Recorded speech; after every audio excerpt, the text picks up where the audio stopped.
আসসালামু আলাইকুম। আজ যে শব্দটা নিয়ে কথা বলবো, এটা যদি আপনি একটু মনোযোগ দিয়ে শোনেন, ইংরেজি উচ্চারণের সম্পর্কে আপনার ধারণা বদলে যাবে।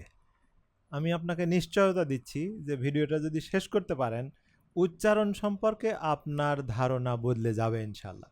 তো কথা না বাড়িয়ে স্ক্রিনে যাওয়া যাক। কারণ সেখানেই তো আমরা আসলে প্রমাণ করব যে আসলে কি হচ্ছে। দেখুন, এখানে শব্দটা হলো আমরা যেটা ছোটবেলা থেকে শুনে আসছি সেটা হলো বিহাইন্ড। Behind, BEHIND, behind. কিন্তু আসলে এই শব্দটার উচ্চারণ বিহাইন্ড নয়।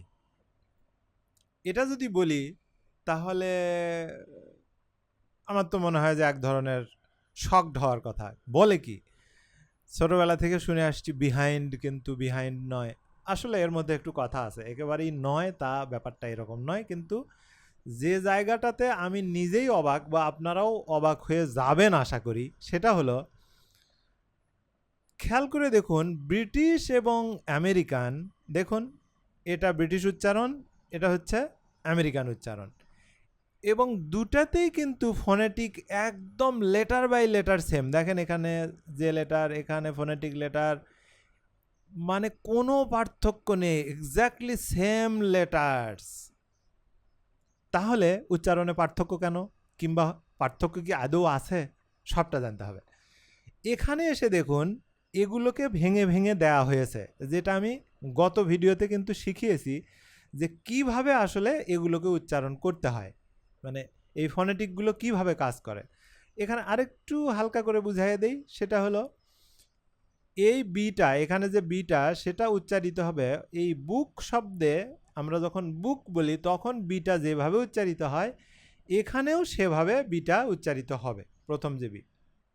এখন কথা হলো এইভাবে তো সবগুলোই দেওয়া আছে, এই যে দেখুন একটা একটা করে সব দেওয়া আছে, কিন্তু সমস্যাটা হলো এখানে লেখা ইউকে, এখানে লেখা ইউএস, কিন্তু কোনোটার সাথে কি কোনোটার পার্থক্য আছে দেখুন তো, আদৌ কোনো পার্থক্য আছে? এখানে তো দেখালাম একটা একটা করে। এখানে যে বলার সময়, মানে যখন উচ্চারণ করে বলবে কিভাবে বলবে, সেখানেও দেখুন তো, এখানেও বুক, এখানেও বুক, এখানেও শিপ, এখানেও শিপ, এখানে হ্যান্ড, এখানে হ্যান্ড, এইভাবে দেখুন তো সবগুলো সেম ওয়ার্ড। তাহলে উচ্চারণ কি আলাদা হওয়ার কোনো সুযোগ আছে ব্রিটিশ এবং আমেরিকানে? কোনো সুযোগ কিন্তু নাই, সেম হওয়ার কথা। কিন্তু যখন এই ডিকশনারিতে আমি উচ্চারণ দেখলাম তখন ব্রিটিশরা এটাকে উচ্চারণ করছে অনেকটাই আমাদের মতো, 90% আমাদের মতো। আমরা যেভাবে বলি বিহাইন্ড, এত কাঠখোট্টা নয়, ওরা বলছে বিহাইন্ড, অনেকটা একারের মতো বিহাইন্ড, এইরকম। কিন্তু যখন আমেরিকানরা এটাকে উচ্চারণ করছে তখন তারা বাহাইন্ড বলছে, ব আকার হ আকার, রস্বই নয়ডয়, বাহাইন্ড, এই রকম বলছে।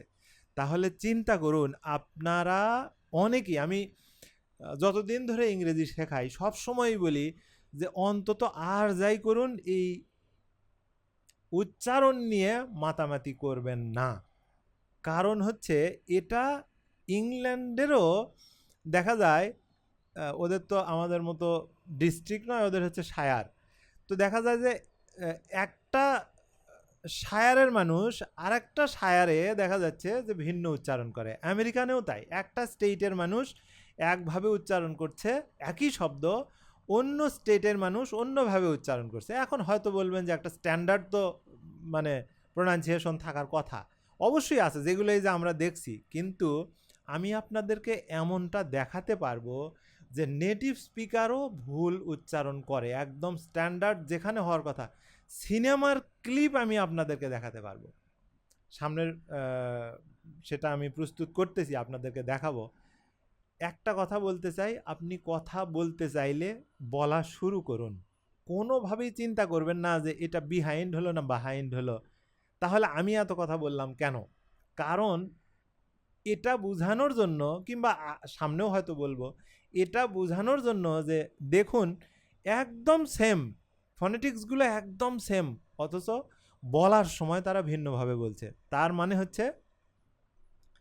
মানে হচ্ছে এটা নিয়ে এত চিন্তা করার কিছু নেই। তারাই যেখানে নিজেরা একমত হতে পারেনি, তাহলে আপনাকে কেন 100 ভাগ একমত হয়ে তারপরে কথা বলা শুরু করতে হবে? একেবারেই দরকার নেই। আপনার মন চাইছে আপনি বলা শুরু করবেন। সে ভুল হলেও বলবেন, শুদ্ধ হলেও বলবেন। আপনি যখন বাংলা বলেন, অনেক ভুলভাল বলেন। আপনি বিশ্বাস করেন আর না করেন, মানে আমি প্রত্যেক দিন আমার ফেসবুকে অনেক বন্ধু-বান্ধব আছে যারা মানে বড় পর্যায়ের চাকরি বাকরি করে, উচ্চ পদস্থ কর্মচারী, কর্মকর্তা এরকম আছে। তারা যখন বাংলা লেখে দেখি প্রচুর ভুলভাল লেখে। তার মানে তারা কি কথা বলা বন্ধ করেছে? না, ভুল মানুষের হতেই পারে। এই যে সেলিব্রিটিদের যে ক্লিপ দিচ্ছি, আমি কিন্তু আদৌ তাদেরকে রোস্ট করি না, একেবারেই আমার স্বভাব এটা নেই। আমি শুধু কিন্তু আমি যেটা এখন বলতে চাচ্ছি, তারা যে এই যে এতটা জনপ্রিয়, কিন্তু তারা কিন্তু অনেক ভুলভাল বলছে, কিন্তু শেষ পর্যন্ত তারা কি কথা বলা থামিয়ে দিয়েছে? না, দেয়নি।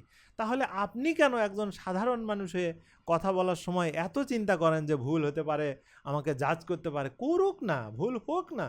আজকে ভুল হবে বলেই আপনি আগামীকাল শুদ্ধটা পারবেন। আজ যদি ভুলের চিন্তায় না বলেন, আপনি কোনো দিনই শুদ্ধটা বলতে পারবেন না। অনেক কথা বলে ফেলেছি, আজ আর নয়। যদি কোনো কিছু বুঝতে সমস্যা হয়ে থাকে প্রশ্ন করতে পারেন, আমার প্রশ্ন শুনতে খুব ভালো লাগে। পরের ভিডিওতে আবার কথা হবে নতুন কোনো বিষয় নিয়ে, নতুন ভিডিওতে। সে পর্যন্ত ভালো থাকবেন। আল্লাহ হাফেজ।